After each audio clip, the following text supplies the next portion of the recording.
ভূতবাগানের কথামালায় উজ্জ্বল কুমার দাস রচিত আজকের গল্প শীতের রাতে।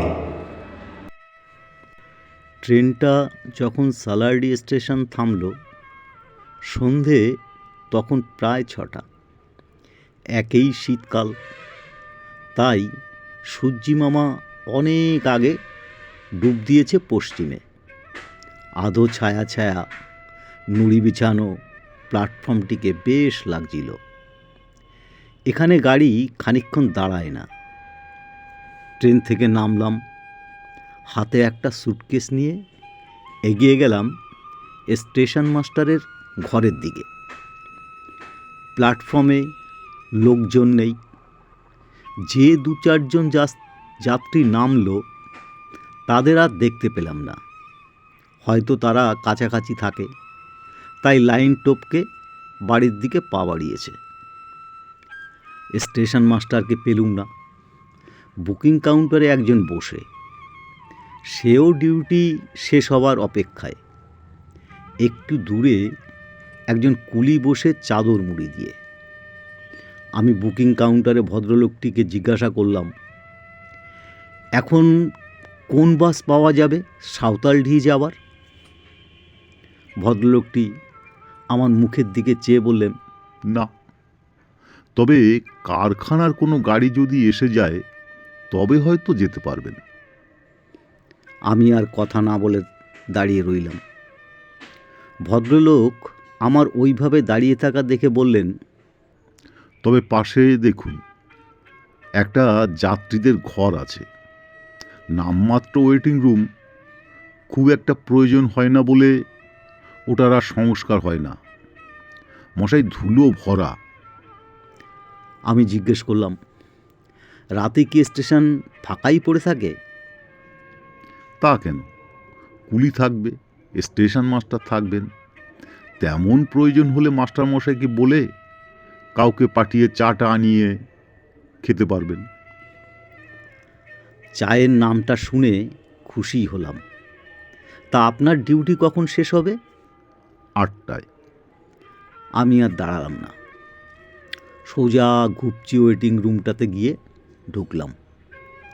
পকেটের রুমাল নেড়ে ধুলো উড়িয়ে বসলাম।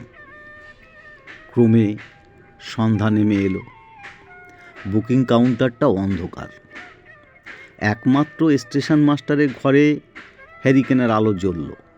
বুঝলাম রাতে পরের স্টেশনে মাস্টার আসবেন। কুলিরা কাছে পিঠে নেই। জমাট কুয়াশা নেমে এলো স্টেশনটাকে গ্রাস করতে। আমি একা বসে ওয়েটিং রুমে। সঙ্গে কেউ নেই যে 2-4টে কথা বলবো। সিগারেট বের করে দেশলাই জ্বাললাম। ধোঁয়া ছাড়তে ছাড়তে নানা রকম কথা ভাবতে লাগলাম। কি দুর্ভোগ!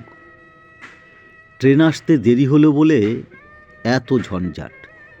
যাক, আর ভেবে কী লাভ? বাইরে থেকে ঠান্ডা হাওয়া ভেতরে ঢুকলো। এখন বেশ শীত শীত করছিল। স্যুটকেস খুলে একটা চাদর বের করতে যাব, এমন সময় কে যেন বলে উঠল, কি ঠান্ডা বলুন! তা মশাইয়ের কি কলকাতা থেকে আগমন? আমি চমকে উঠলাম। কেউ ছিল না, অথচ এ কণ্ঠস্বর কার? পাশও তো কেউ ছিল না। সত্যি আমি ছাড়া তো কেউ ছিল না এখানে। তবে কি মনের ভুল? ভাবতে পারছি না। আমার কাছ থেকে উত্তর না পেয়ে আবার সেই কণ্ঠস্বর, মশাই, জবাব পেলাম না যে। আমি দেশলাই জ্বালিয়ে আগুন দিতে যাব, তখনই চোখে পড়ল আবাদ মস্তক সাদা চাদরে ঢাকা ভদ্রলোক। যাক বাবা, একজন সঙ্গী তো পাওয়া গেল। আচ্ছা মশাই, এখান থেকে যাবেন কোথায়? সাঁওতালডিহি। হ্যাঁ, নতুন টাউনশিপ, বেশ জায়গা। তবে এখন ওখানে লোকজন খুব একটা নেই। ঠিক তাই।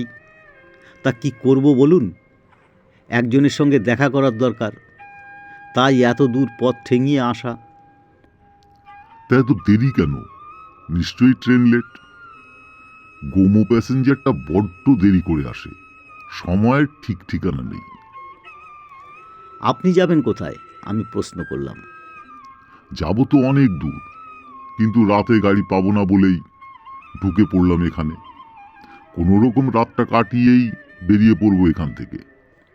বাড়ি কত দূর? বাড়ি বাড়ি এখানে নয়।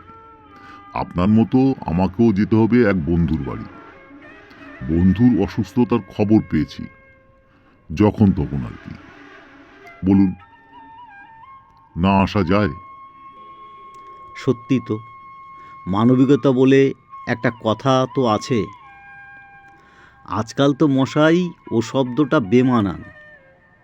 এখন যার যার তার তার, আন্তরিকতাটা ক্রমে উঠে যাচ্ছে। ভদ্রলোক বেশ জমাটি লোক মনে হলো, কথাবার্তা বেশ সরস। তারপর কিছুক্ষণ আমরা দুজনে চুপ। বাইরে মনে হলো বৃষ্টি পড়ছিল। উঠে গিয়ে দেখলাম অনুমানটা ঠিক। আবার সেই বসতে যাব, হঠাৎ লোকটি কাঁকিয়ে উঠল। মশাই, একটু দেখে বসুন। দুঃখিত, কিছু মনে করবেন না, দেখতে পাইনি। আমি দুঃখ প্রকাশ করে বললাম। ঠিক আছে ঠিক আছে, আসলে কি জানেন, আমার ডান পাটায় বড্ড ব্যথা। কি যে হয়েছে বুঝতে পারি না। ডাক্তার দেখাননি? ডাক্তার, গায়ের ডাক্তার দেখিয়েছিলুম, ওদের আর ক্ষমতা কতটুকু।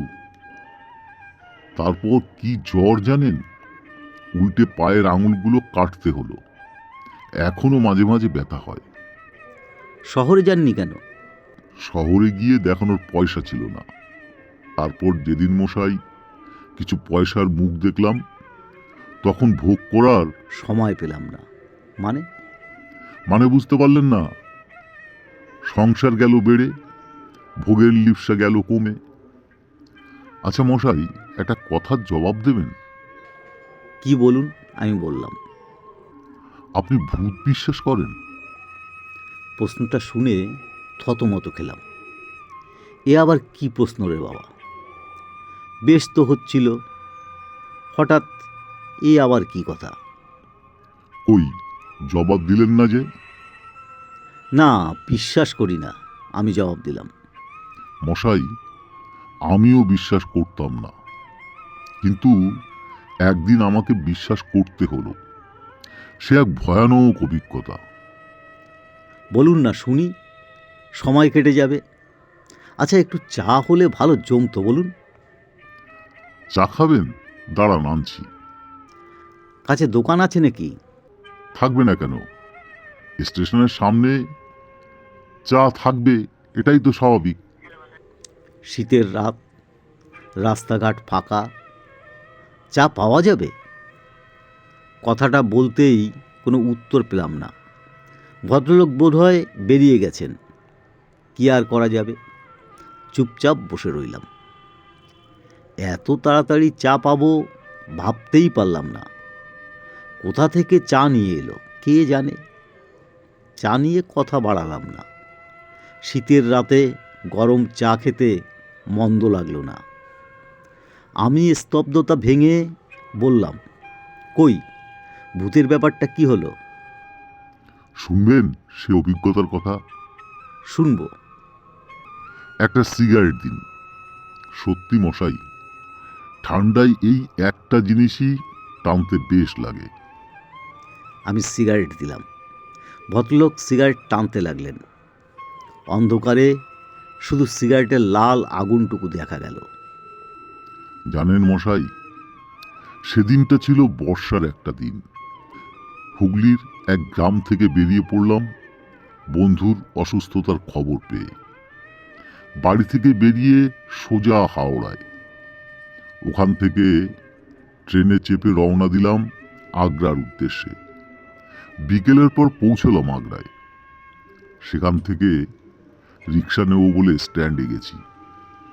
দেখলাম সেদিন রিক্সা চলা বন্ধ।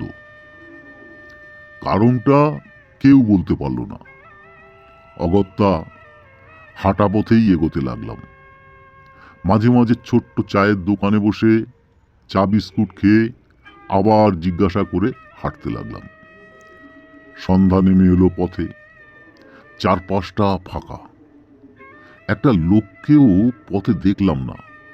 যাচ্ছি তো যাচ্ছি, অন্ধকার ছেয়ে ফেলল মেঠো পথটাকে। হঠাৎ দেখলাম সামনে দিয়ে একটা লোক হন হন করে হেঁটে যাচ্ছে। আমি তাকে ডেকে বললাম, আমার গন্তব্যস্থান কোথায়? লোকটি বলল, আসুন আমার সঙ্গে। তবে মশাই, আমি কিন্তু যাব না আপনার সঙ্গে, কারণ আপনার পথ এদিকে আর আমার পথ অন্যদিকে। রাস্তার মোড়ে একটা বটগাছ আছে, ওটাই নিশানা। বটগাছের কাছে আসতেই লোকটা আমাকে ছেড়ে চলে গেল। আর একটা কথা বলে গেল, পথটা ভালো নয়, সাবধানে থাকবেন। আমি বলতে যাব, দেখি লোকটা নিমেষে অনেকটা পথ এগিয়ে গেছে। আমার গাটা ছমছম করতে লাগলো।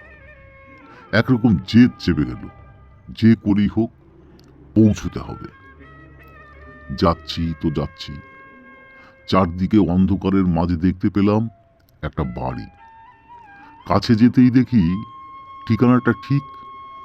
যাক, তাহলে ঠিক জায়গায় এসেছি। দরজায় ধাক্কা দিতে যাব, এমন সময় কে যেন ভেতর থেকে বলল, আসুন, দরজা খোলা আছে। ভেতরে ঢুকলাম। একজন মহিলা বললেন, বসুন। একটা মোড়াতে বসলাম। মহিলাটি চলে গেলেন। বন্ধু কোথায় তবে? ভাবছি, এমন সময় দেখি বয়স্ক এক ভদ্রলোক এসে দাঁড়ালেন আমার সামনে। আমি তার দিকে চেয়ে দেখলাম গালের হাড়গুলো স্পষ্ট, চোখগুলো কালো জলে একদম গর্তর মধ্যে।